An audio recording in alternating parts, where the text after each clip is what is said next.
안녕하세요. 저는 30대 중반의 여자입니다. 저는 지난 추석 연휴 전에 첫 아이를 막 출산했습니다. 이제 막 엄마가 되어서 뱃속에 품고 있던 애를 직접 안아보며 살게 되었죠. 하지만 왜인지 출산 후가 그리 상상했던 것처럼 행복하지만은 않은 이유가 뭘까요? 배는 여전히 아프고 회음부 쪽 상처의 통증은 아직도 저를 얼얼하게만 합니다. 게다가 저는 출산 전부터 당뇨랑 치질이 좀 있었는데 출산 후에는 치질이 완전 심해져선 애가 눈에 잘 보이지도 않네요. 이러다가 내가 내 몸 때문에 힘들다 확 쓰러지면 어쩌나 싶은 두려움 때문에 말이죠. 최대한 좋은 음식을 먹고 있고 운동을 꼭 열심히 하려고 하고는 있으나 이게 참 말처럼 쉽지가 않네요.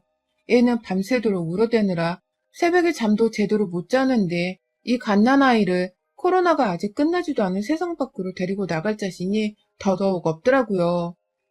그래서 그냥 저 스스로에게 게으름을 피우면서 집안에 콕 박혀 지내는 중이에요.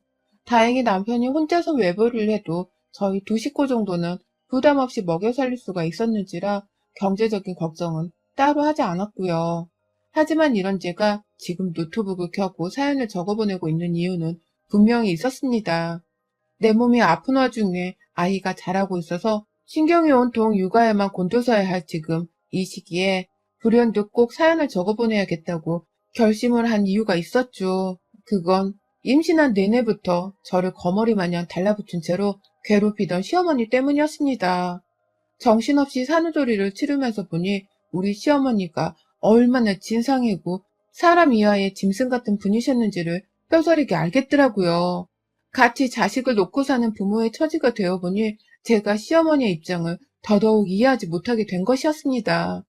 저는 지난해 봄에 식을 올렸고 아무래도 코로나와 함께 결혼 생활이 시작되었다 보니 불편한 것들이 한두 가지가 아니었어요. 일단은 제가 타고나기를 독립적으로 태어났고 20살 적에 대학을 가면서 바로 기숙사 생활을 시작한 바람에 부모님으로부터 독립도 빠른 편이었거든요. 그러다 보니 대학을 졸업하고 성인이 되어서 결혼을 하기 전까지도 혼자 경제적인 것들을 모조리 다 책임지면서 살았고 저희 부모님도 자신들 노후는 알아서 챙겨가며 저를 그냥 내버려 뒀습니다. 자식이 부모한테 짐이 되지 않고 또 부모가 자식한테 짐이 되지 않는 이 간단하고도 부담 없는 관계를 저희 가족들은 서로 조화라 했어요. 남들이 보기엔 정이 없다고 할지 모르겠지만 오히려 저희 가족들은 서로를 필요할 때에는 제대로 살뜰히 챙기는 사이였고요. 그런 제가 결혼을 하고 나서 보니 이것 참 다른 성격의 집안에 새 가족으로 스며들기가 정말 힘들더라고요. 저희 시댁은 정말 완전히 저희 집하고는 다른 집안이었습니다. 일단 시부모님이 노후 준비가 전혀 되어 있지를 않으십니다. 남편은 위로 누나가 하나 있는데 두 자식 키우면서 모든 걸 다 쏟아부으신 건지 정말 한 푼이 없으시더라고요. 그렇다고 살고 계시는 지금 시댁이 서울에 있는 아파트도 아니고 그냥 딱 지방에 이름 없는 노후된 아파트 한 채였습니다. 상황이 이렇다 보니 결혼을 하면서 저희 부부한테 경제적으로 도움을 주신 것은 당연히 없으시고요.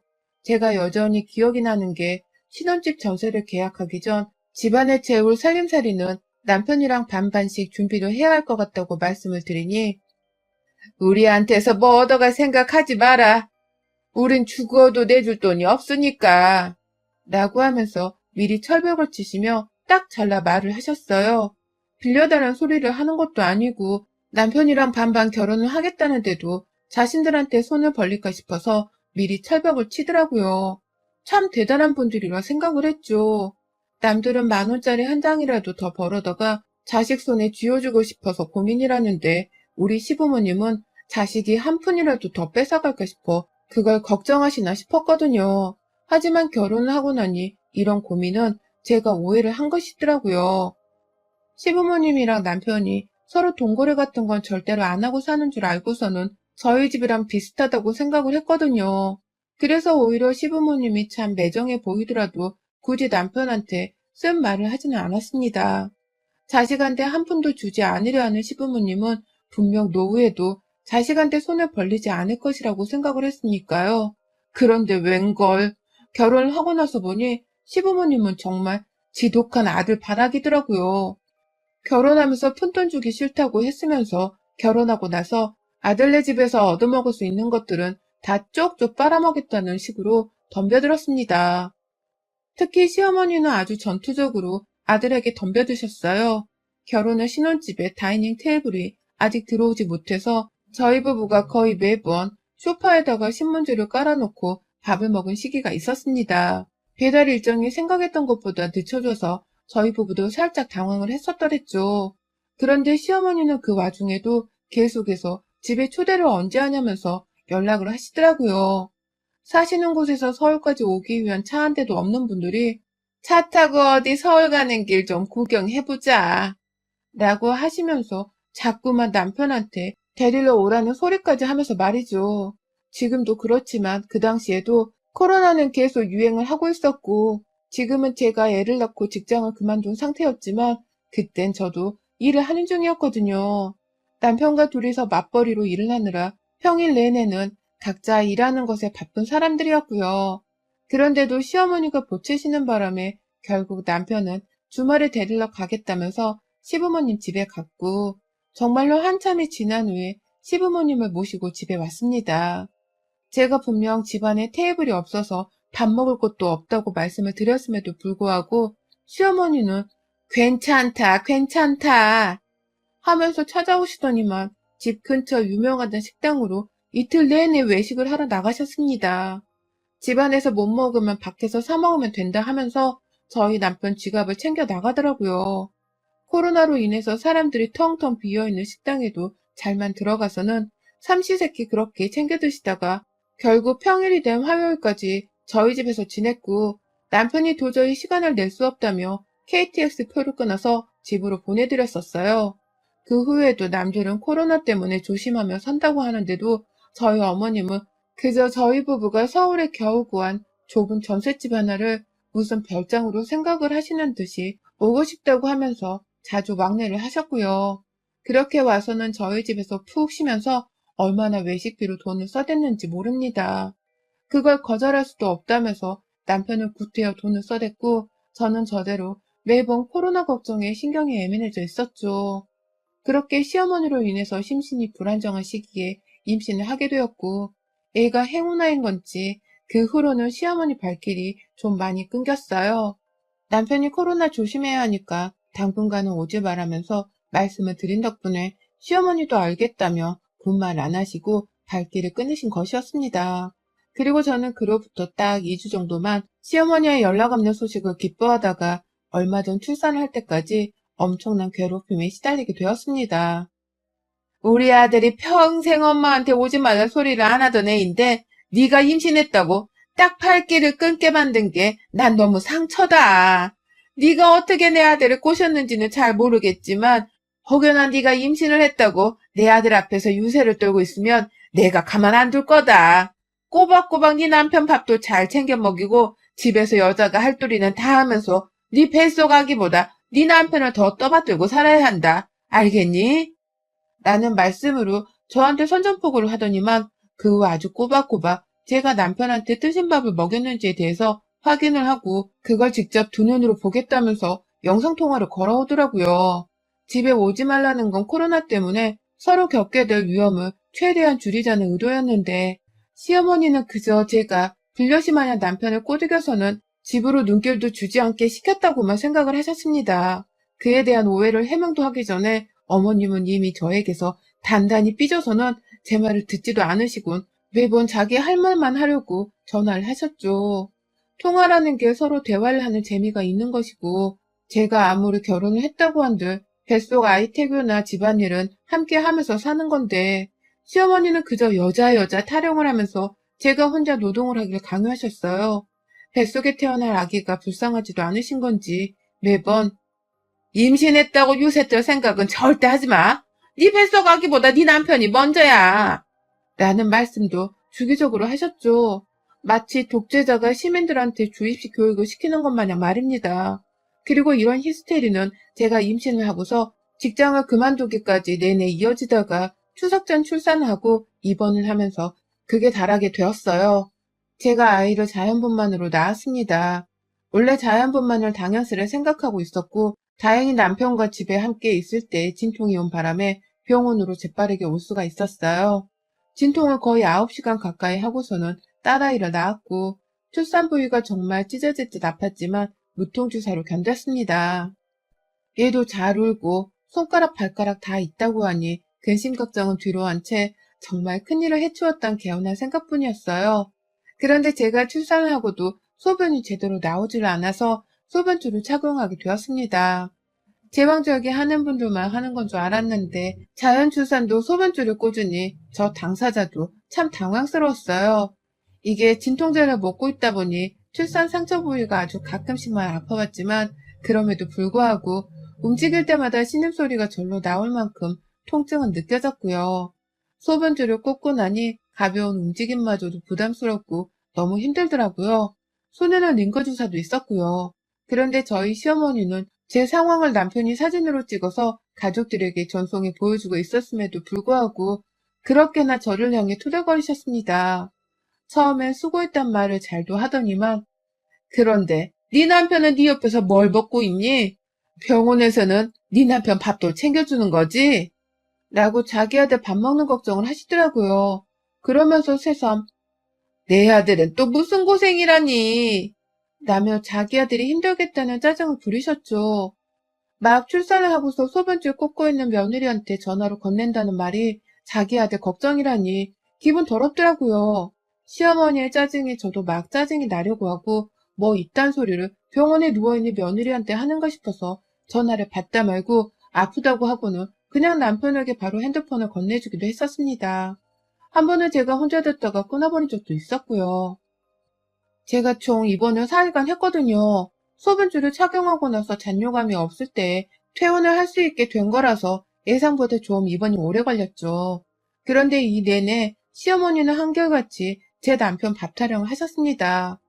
처음엔 제 눈치도 조금씩 보셨던 것 같은데 이번 둘째 날부터는 밥 때마다 전화를 해서는 병원 사람들이 아들 밥은 뭘 줬냐고 물어보시고 아들은 뭘 하고 있는지 피곤하다고 쭈그려 자고 있는 건 아닌지에 대해서 꼬치꼬치 캐물으셨어요.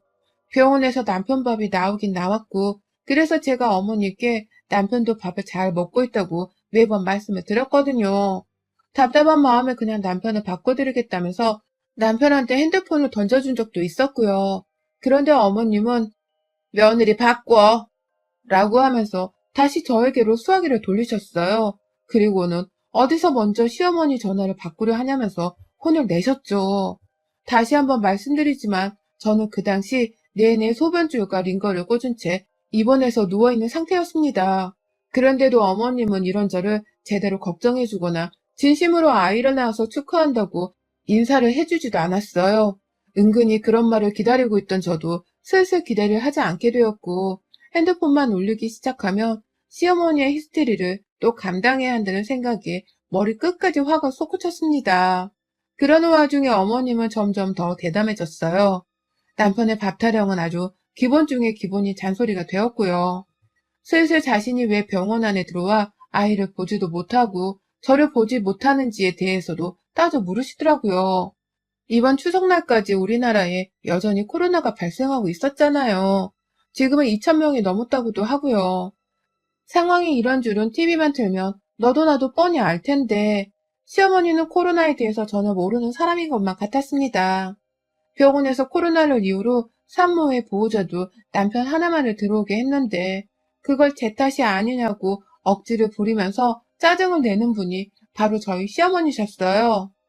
네가 나 일부러 못 들어가게 만들려고 그런 병원을 골라 찾은 거 아니야? 내 손주를 왜 내가 못 보게 하는 거야? 별 웃기는 병원이 다 있네. 그래서 네 퇴원은 언제인데? 네 남편이 네 옆에서 내내 있으면 고생을 혼자서 다 하고 있을 텐데 너는 네 남편한테 미안하지도 않냐? 언제 퇴원을 하려고 그러니? 라면서 투덜대셨죠. 그러다 코로나도 네가 퍼뜨린 게 아니냐는 개소리도 하는데 급기야 너무 황당하다며 제가 웃음을 터뜨려버리고 말았습니다. 그리고는 어머님 말에 대꾸를 더할 자신이 없어서 그냥 전화를 끊어버렸죠. 근데 이게 화근이 되어버렸어요. 저 혼자 전화를 끊었다면서 시어머니가 열불이 나서는 제가 입원해 있는 병원을 찾아오신 겁니다. 병원 밖에 찾아면서는 왜 못 들어가게 하냐면서 저한테 전화를 하셨어요. 제가 그날 퇴원 예정인 날이었고 오전에 소변줄을 뽑아준다고 하시길래 딱 기다리고 있는 상황이었거든요. 아직 정확히 언제 제거를 해준다는 말은 없어서 남편은 추석 전에 휴가까지 내고선 병원에 와 제 퇴원 수속을 대신 해주겠다며 함께 있는 상황이었죠. 그래서 제가 어머니께 지금 소변줄도 꽂고 있는데 어떻게 나가요?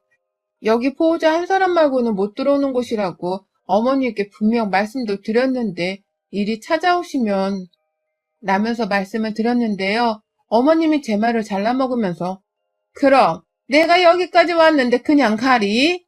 라면서 적반하장으로 화를 내더라고요.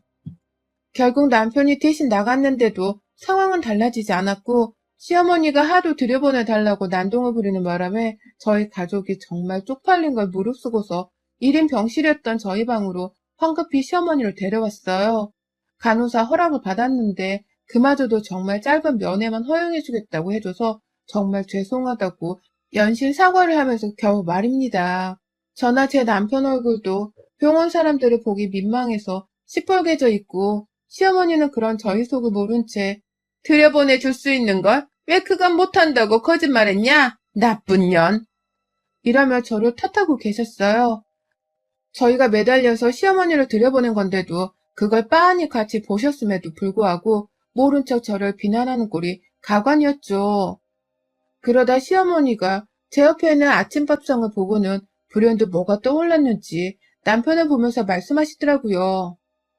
너 밥 먹었어? 야! 너는 너만 처먹고 네 남편은 밥도 안 먹였냐? 내가 임신으로 유세 떨지 말라고 전부터 누누이 말했지? 라면서 소리도 질렀어요. 당장 집에 가. 퇴원하라고. 네 남편 밥도 못 먹이고 있으면서 네가 무슨 자격으로 여길 누워서 이러고 있어? 네가 상전이야 뭐야?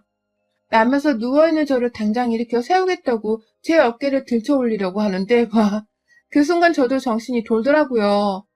내가 내 몸 하나 건사 못 시켜서 치료받고 있는 걸 가지고서 병원까지 쳐들어와 지 아들 밥 타령을 하며 퇴원을 종용하니 제정신이 며느리가 어딨겠어요. 그러니 저도 너 오늘 잘 걸렸다는 심정으로 이거 안 놔요? 라고 하면서 한 손으로 최대한 시모의 몸을 밀쳐내려 했어요. 감히 내 몸에 손대지 말라고 발악을 하며 소리를 지르니 남편뿐만 아니라 병실 밖에 있는 병원 간호사까지 소란 피우지 말라면서 안으로 들어오는데 그게 끝이 아니었습니다. 시어머니는 여전히 제 어깨 한쪽을 손으로 누르려 하고 계셨고 그러니 저도 힘으로라도 이 역편내를 제대로 제압해줘야 입을 다물겠구나 하는 생각이 들더라고요. 그 바람에 그 자리에서 제가 제 등으로 누르고 있던 병원 베개를 바로 집어들었네요. 다른 한 손은 계속 링거를 막고 있어서 감히 손을 들쳐오를 수도 없었고요. 그냥 될 대로 되라면서 한 손으로 괴력을 끌어올려서는 베개 끝을 잡은 채 시어머니께로 돌팔매질을 해버렸습니다. 입 좀 다물라면서 시어머니 주둥이가 위치한 그것으로 제가 그냥 팔로 힘껏 내리쳐버린 것입니다. 그놈의 밥 타령 좀 그만하시라고요. 못 먹이고 죽인 전 남편이라도 있으세요? 출산한 며느리한테 뭘 자꾸 당신 아들만 먹이라 말아요. 내 입은 입도 아니에요? 집 가서 차려주면 될 거 아니에요. 라고 하면서 입을 틀어막는 시어머니의 머리 위를 대고서 몇 번 더 베개를 집어던지니 남편은 남편대로 시어머니를 먼저 떼어낸다고 감싸서는 끌어잡아가고 뒤에서 간호사는 진정하라고 저를 안아주시고 아휴 진짜 별꼴을 다 보였습니다. 간호사 보기가 얼마나 수치스럽고 서러웠는지 몰라요. 그 순간 내 마음을 알아준 듯 안아준 것이 고마워서 눈물이 다 났네요. 결국 시어머니는 병원 직원분들 도움으로 병실 안에서 완전히 쫓겨나셨습니다. 경찰에 신고를 하시겠다는 걸 저는 가만히 있었지만 남편이 밖에서 엄청 애원하고 사과를 드린 바람에 겨우 그것만은 막은 것 같더라고요. 시어머니는 집으로 가셨는지 어디 동네 찜질방이라도 가신 건지 그 자리에서 바로 소식이 없었고 저는 조금 더 있다가 소변줄을 뽑아내고는 퇴원 절차를 밟고 집으로 돌아가게 되었습니다. 그게 딱 추석 전이었고 저는 내내 사과를 받지 못해서 집에서 아이만 돌보고 있었고요. 남편은 옆에서 자기 엄마가 자신을 통해 사과한다는 의사를 밝혔다며 대신 몇 번이고 사과를 했지만 저는 보란듯이 거부를 했어요. 직접 와서 사과를 하지 않은 이상 손녀딸도 볼 생각하지 말라고 전하라는 말을 분명하게 했고요. 지금껏 시어머니는 자기 자존심이 먼저인 건지 한 번은 연락조차 하지 않고 계시네요. 시모의 입을 틀어막아 버리겠다면서 베개로 시어머니 주둥이를 열심히 때렸는데 그게 이렇게까지 제대로 효과가 있을 줄은 미처 몰랐고요. 차라리 어머님이 상화를 진심으로 하겠다고 연락을 해주면 좋았겠지만 이렇게라도 더 이상 욕 나오는 그 목소리를 들려주지 않고 계시는 것만으로도 새삼 저에게는 기쁜 일인 듯 합니다. 온전히 아이를 옆에 끼고서 제 몸이라도 더 챙겨보며 살 수가 있으니까요. 시어머니도 불난저를 더 부채질하면서 얻어맞을 일을 만들기 싫어서 피하고 계시는 것 같다는 생각이 들고요. 결론적으로는 며느리를 안 보고 살면 노후 대책 하나도 제대로 되어 있지 않은 능력 없는 시어머니가 입을 피해가 더 크니까 저는 언젠가는 분명 꼬리 내리고 찾아올 시어머니를 기다리며 연락을 하지 않고 지내려 합니다. 얼마나 더 혼자 사과도 없이 뻗튕기면서 눈치 보고 사나 제가 옆에서 두고 봐야죠. 여러분의 생각은 댓글로 남겨주세요. 오늘도 시청해주셔서 정말 감사합니다. 안녕하세요. 저는 40대 초반에 결혼 4년차 여성입니다. 저희 부모님께서는 20년 전부터 한자리에서만 감자탕집을 운영하고 있는데요. 워낙 국물 맛이 깊고 진하고 부모님만의 비법이 담긴 감자탕이라 많은 단골 손님들이 찾아와주는 식당이에요. 부모님께서 감자탕집을 오픈하기 전에는 다양한 음식점을 운영하면서 실패를 겪었어요. 여러 번의 실패 속에서 부모님만의 스타일로 완성된 감자탕을 만들어내기까지 정말 고생을 많이 했죠.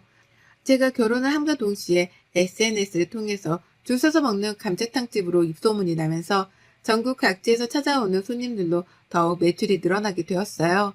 그래서 저는 부모님을 도와 감자탕집을 함께하며 나중에는 제가 직접 맡아 운영을 하기로 약속을 했습니다. 저희 남편은 일남일녀의 막내로 결혼하지 않은 시누이가 있었습니다. 시누이는 조그마한 분식집을 시어머니와 함께 운영하면서 시부모님과 함께 살았는데요. 제가 결혼 후 부모님 가게에서 일을 시작하게 되면서 시어머니와 시누이와의 문제가 발생되게 되었어요. 그것도 차마 가족이라면 할 수 없는 일들이었는데요. 지금은 모든 걸 지난 일로 떠올릴 수 있지만 그때 당시에는 정말 용서할 수 없었습니다. 제가 결혼하고 1년 정도 지난 뒤 유명 유튜버가 부모님의 감자탕집에 들러 인생 맛집이라고 소개를 한 것을 시작으로 유명세를 타기 시작했어요. 이미 그전에도 부모님 식당은 지역에서 꽤 유명했던 터라 전국적으로 유명세를 탄다고 하여 특별히 달라질 것은 없을 거라 생각했어요. 하지만 시간이 지날수록 많은 손님들이 찾아와 주었고 그에 따라 부모님 두 분이서 운영하기는 버거워지게 되었죠. 네가 식당에 와서 일을 도와주면서 천천히 식당을 네가 운영하도록 정리를 하면 어떻겠니? 어차피 이서방이야 자기 일을 하는 사람이니 상관없지만 너도 일을 하는 것이 좋지 않을까 싶다. 장모님, 장인어른이 힘들게 일궈놓은 식당을 이 사람한테 물려주신다고 하면 정말 열심히 해야죠. 이 사람도 음식 솜씨는 장모님 닮아서 알아주잖아요. 그렇게 저는 식당을 운영하기 위하여 일을 시작하게 되었죠. 제가 일을 시작하면서 시댁 가족들을 식당으로 초대했어요. 남편도 처가에서 도움을 받아 앞으로 꾸준히 장사를 할 수 있는 발판을 만들었다는 것을 몹시 자랑스러워했죠. 때마침 부모님의 식당이 유명해졌다는 것을 알게 된 시누이 역시 얼마나 맛이 있길래 그렇게 돈을 긁어모으는지 궁금하다며 한번 초대를 해달라고 연락이 왔습니다. 그래서 저희 부부와 친정 부모님은 식당에서 본격적으로 일을 하게 된 기념으로 시댁 가족들에게 음식을 대접하기 위해 함께 식사하는 자리를 마련했습니다. 그날도 식당은 붐비고 대기하고 있는 고객들이 많았어요. 어느 정도 정리가 되었을 때 시댁 가족들이 도착을 했고 부모님과 함께 식사를 하게 되었습니다. 시어머니께서 식당을 둘러보시며 결혼한 지 1년이 넘었는데 이렇게 제대로 찾아온 곳은 처음이라며 제법 규모가 커서 놀랐다고 했습니다. 그러면서 이렇게 큰 식당을 저한테 물려줄 수 있겠냐고 물었죠. 그러자 친정엄마는 시어머니께 어렸을 때부터 식당에서 심부름도 하고 음식 솜씨도 좋고 아마 차차 배워가며 잘 해낼 거라고 생각한다고 말했어요. 옳게 완전 땡 잡았다. 이렇게 한번 입소문난 식당 돈 맞는 거면 그야말로 돈박석 아니야? 좋겠다 옳게.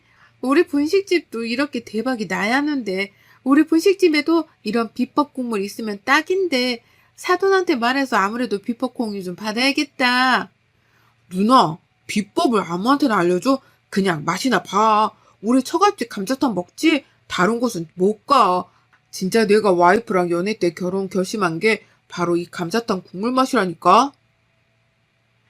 남편은 신우이의 질투 어린 말에 저나 부모님이 기분 상하지 않게 분위기를 잘 끌어주었어요. 그런데 신우이는 무엇이 못마땅한지 계속 식당을 둘러보며 이렇게 큰 식당을 여자 혼자 할 수 있겠냐고 누구랑 같이 동업을 해야 하는 것 아니냐고 하더라고요. 그러면서 분식집을 정리해서 신우이가 같이 운영을 하는 것도 좋을 것 같다고 이야기를 했죠. 그 말을 들은 시어머니께서 저를 보더니 신우이가 솜씨가 좋으니까 같이 해봐도 좋겠다고 저한테 어떻게 생각하냐고 하더라고요. 그래서 저는 지금 당장 제가 맡은 것이 아니라 앞으로 부모님께서 연세가 들고 힘을 붙이면 그때부터 도맡아 할 것이라고 이야기를 했죠. 그 말을 들은 신우이는 저한테 월급을 받는 것인지 아니면 매출을 몇 대 몇으로 나누는 것인지에 대해 세세하게 물었어요.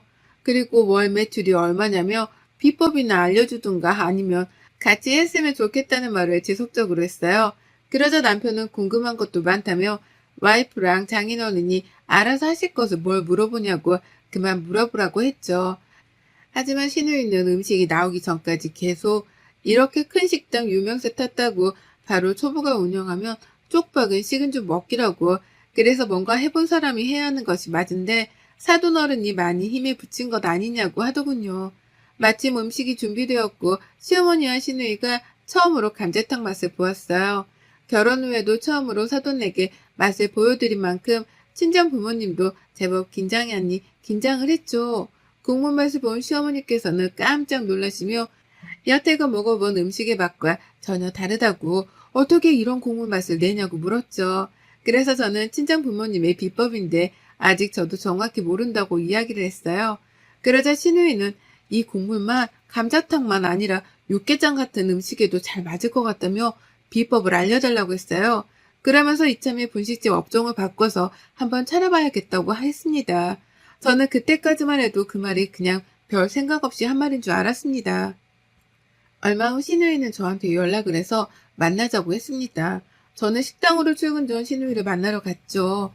저를 보자마자 신우이는 부모님 식당에 대한 음식 맛 평가도부터 블로그, SNS 등등에 올라온 내용들을 보여주기 시작했습니다.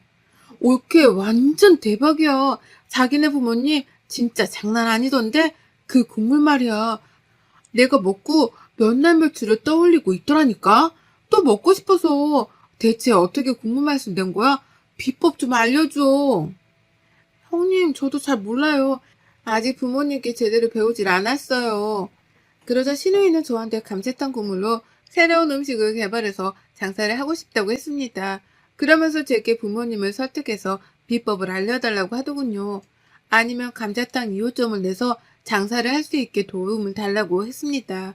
제가 사장으로 운영을 하는 식당이 아닌 만큼 저 혼자 판단할 일이 아니었죠. 그래서 저는 부모님과 상의를 해보겠다고 이야기를 했습니다. 신우이는 현재 하고 있는 분식집을 그만두고 비법 국물로 부대찌개나 육개장 같은 음식을 만들어 팔고 싶다면서 부모님 상호를 이용해서 창업을 하면 대박이 나지 않겠냐고 했습니다. 이제 자기도 돈방석에 앉는 것은 식은 죽 먹기라는 신우이를 뒤로하고 부모님께 상의를 드렸죠. 부모님께서는 자신의 비법 국물이 다른 음식과 궁합이 잘 맞을지도 모르고 국물만 보고 다른 음식으로 장사를 시작한다는 것은 실패할 수도 있는 만큼 어려울 것 같다고 이야기를 하셨습니다. 그러면서 신우이가 만약 특정 메뉴로 장사를 하고 싶다면 그 메뉴의 유명한 식당들을 벤치마킹 하는 것이 오히려 도움이 될 거라고 했어요. 그래서 저는 신우이가 하는 분식집을 찾아가 부모님의 의견을 신우이에게 전달했죠. 저의 이야기를 듣던 시어머니께서는 저에게 화를 내시더군요. 사돈도 참 너무하다. 아가, 아니 사돈 처녀가 일 좀 해보겠다고 도움을 요청했는데 그렇게 싹둑 찰나야겠다니. 자기 딸은 그 식당 물려주면서 말이야. 참으로 섭섭하다고 전해라. 분식집이 잘 되지 않으니까 오죽하면 그런 부탁을 했겠냐. 어머니, 그 국물이 다른 메뉴와 잘 어울릴지도 모르고요. 사실 저희 부모님이 그 국물을 감자탕에 적용한 건 역시 가장 잘 어울리기 때문이었을 거라고 생각해요. 형님이 분식집을 다른 식당으로 바꾸려고 한다면 그에 맞는 식당을 찾아다니고 맛을 개발하는 것이 더 좋을 것 같고요. 시어머니께서는 자신의 말에 말대꾸를 한다면서 잘 나가는 식당 주인이 될 거라서 지금 시어머니는 눈에 보이지도 않냐고 했어요. 그래서 저는 식당 주인은 제가 아니라 부모님이시고 부모님께서 거절했다면 저는 그만한 이유가 있을 것이라고 생각한다고 했죠. 그러자 시어머니는 앞으로 그 식당이 얼마나 더 잘 되나 보자면서 비법이 뭐 얼마나 대단하다고 죽을 때까지 벽에 똥칠할 때까지 끼고 있으려고 하냐고 하더군요.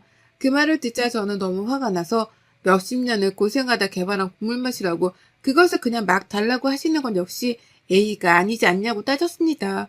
시어머니는 제 말을 듣고 그깟 국물 뭐 별것도 없더만. 지금처럼 장사가 잘 되면 좋겠다만 신보가 고약해서 얼마 못 가지 싶다. 고 말했습니다. 신우이는 자신이 그렇게 빌고 빌면서 비법 좀 공유해달라고 했는데 그게 그렇게 어려운 것이냐고 했어요. 그리고는 비법이 안 되면 2호점이라도 내게 도움을 주면 되지 않냐고 팔이 날리는 분식집에 왔으면서 시댁 걱정은 하나도 안 하냐고 정말 너무 싸가지 없는 건 아니냐고 했습니다. 그러면서 시집에 왔으면 어머니 시댁 식구인데 정신 못 차렸다고 저에게 미쳤냐고 했어요. 그래서 저는 분식집이 장사가 안 된다며 발전하지 않는 이상 업종은 달리해도 답이 없지 않겠냐고 시댁 장사가 잘 안 되는 것이 내 탓은 아니지 않냐고 말했습니다. 그러자 시어머니는 저한테 재수없으니까 분식집에 발도 들이지 말라고 하더군요. 비법 가져올 것 아니면 앞으로 입도 뻥긋하지 말라고요.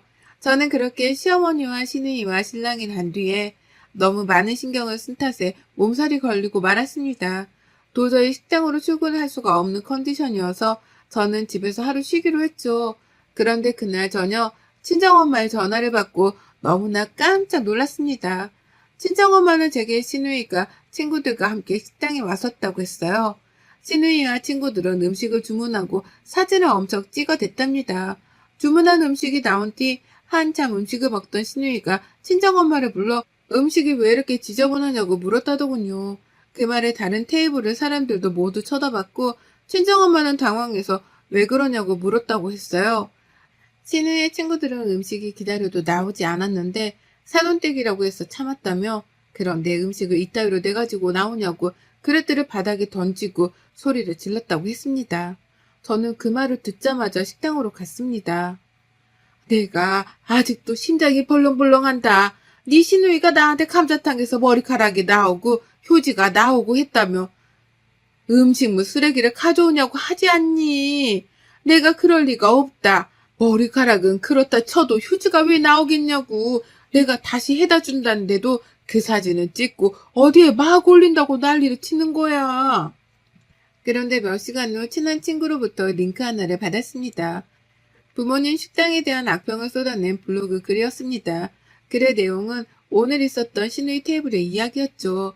음식을 기다린 지 1시간이 넘었는데도 죄송하다는 말 한마디 없었고 처음 식당에 갔을 때부터 응대 자체가 없었다는 글로 시작되었습니다.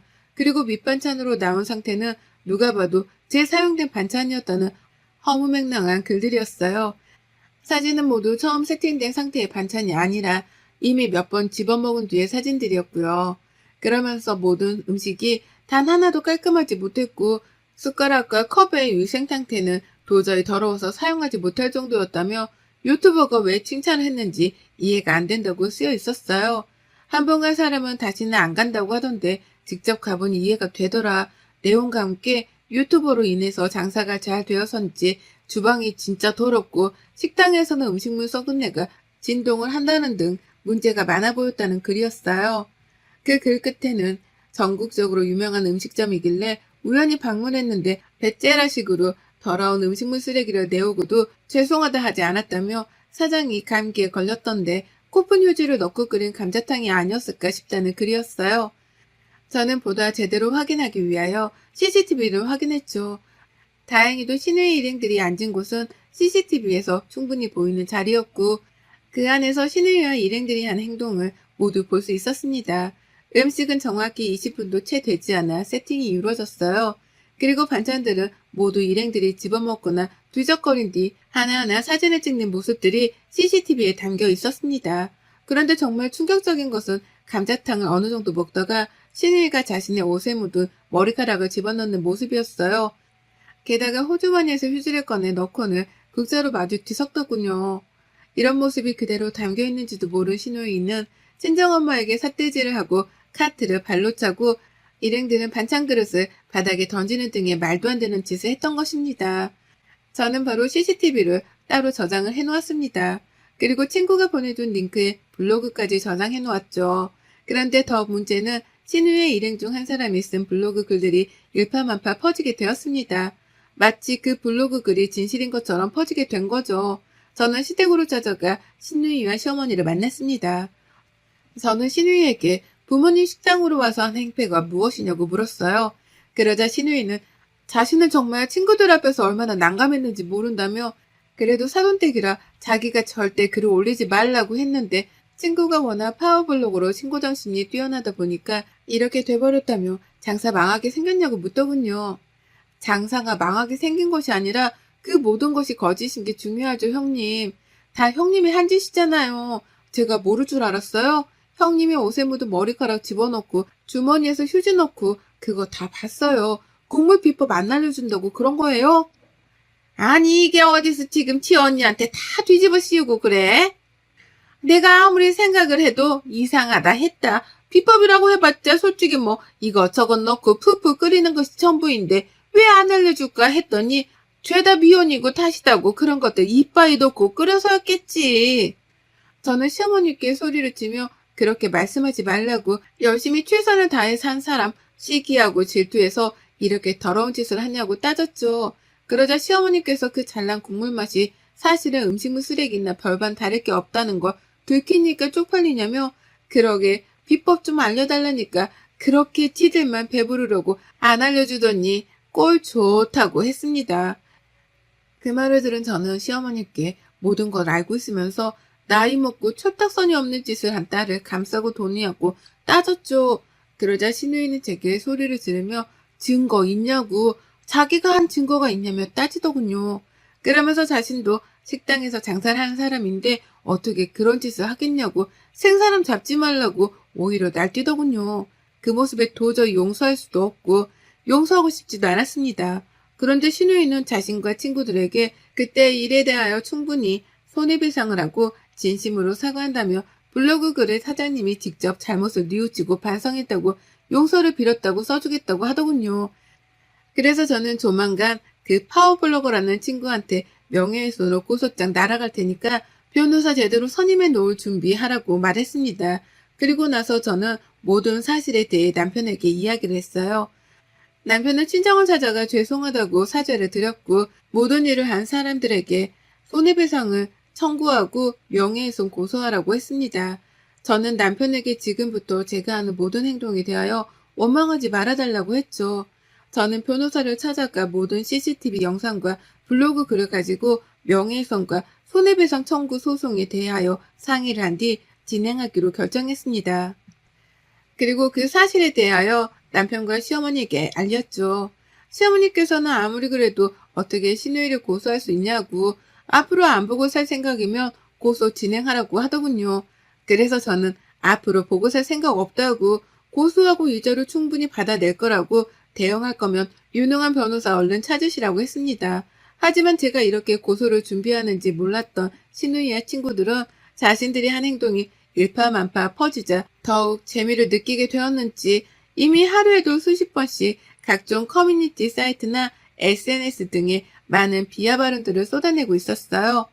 그로 인하여 이미 지역 맘카페며 SNS에서 부모님 식당에 대한 말도 안 되는 글들이 계속해서 올라오고 있다는 것을 다시 확인했고 그 부분에 대해서도 변호사와 증거를 수집하였습니다. 더군다나 그 중심에는 신우이가 있었고 신우이는 자신의 SNS에도 버젓이 부모님 식당 사진을 올려놓고 쓰레기로 음식을 만드는 곳이라는 태그를 걸어놓았더군요. 저는 고소를 하는 것만으로는 참을 수가 없어서 저희 식당을 처음으로 방문했던 유튜버에게 연락을 했습니다. 그리고 신우이와 친구들이 저지른 사실을 알리고 영상을 유튜버에게 전달했죠. 열심히 살아온 부모님의 식당이 이대로 무너지지 않도록 도와달라고 요청을 했어요. 저의 글과 영상을 본 유튜버는 이대로 넘어가면 거짓이 진실이 될 수 있다고 저에게 말해주었죠. 그러면서 이 영상을 통해 자신이 제대로 된 진실을 알려주겠다고 했습니다. 그렇게 유튜버의 도움을 통하여 부모님 식당 사건의 진실이라는 내용이 방영되었고 실시간으로 SNS에 전달될 수 있었어요. 그리고 그 안에서 신우이와 신우이의 분식집 파워블로거라는 친구의 신상이 모두 알려졌고 사람들은 신우이와 친구들에게 많은 비난을 쏟아냈죠. 신우이는 부모님 식당을 찾아가 자신이 우리로 인하여 분식집 장사를 할 수가 없다며 어떻게 책임을 질 거냐고 따졌어요. 그러면서 앞으로 이 식당에서 장사하고 싶으면 그 유튜버가 올리는 CCTV는 모두 조작이고 자신은 아무 잘못 없는 사람이라고 말하라고 고래고래 소리를 지르더군요. 저는 그런 신우이의 모습에 기가 막혀 주방으로 가서 비법 국물을 가져왔습니다. 저는 신우이에게 형님이 그렇게 가지고 싶은 비법 국물 이거죠? 이걸로 육개장을 하든 부대찌개를 하든 한번 마음대로 해보시라고 소리를 치고는 신우이를 향해 국물을 뿌렸습니다. 그렇게 신우이는 비법 국물을 온몸으로 받게 되었죠. 형님이 그렇게 가지고 싶다는 비법 국물 가지니까 속이 시원하세요? 그 비법 국물 흠뻑 젖은 채 분식집 가보세요. 아직 시어머니가 말씀 안 했나 본데 제가 지금 모든 증거를 가지고 형님 고소했어요. 분식집에 가면 제가 보낸 명예훼손 고소장, 손해배상 고소장 다 있을 거예요. 맞고소를 하든 대응을 하든 알아서 하시는데 진짜 제대로 준비해도 질 수밖에 없을 거예요. 신우이는 자신이 가지고 싶었던 비법 국물을 온몸으로 받은 채로 깜짝 놀란 채 요지부동이었고 저는 그런 신우이에게 다시는 찾아오지 말라고 한 번만 더 찾아오면 뼈다귀까지 같이 뿌려주겠다고 했습니다. 그 후 신우이와 저는 명예훼손과 손해배상에 대한 소송이 이루어졌고 충분한 증거를 통하여 위자료를 받아낼 수 있었습니다. 여러분의 생각은 댓글로 남겨주세요. 오늘도 시청해주셔서 정말 감사합니다.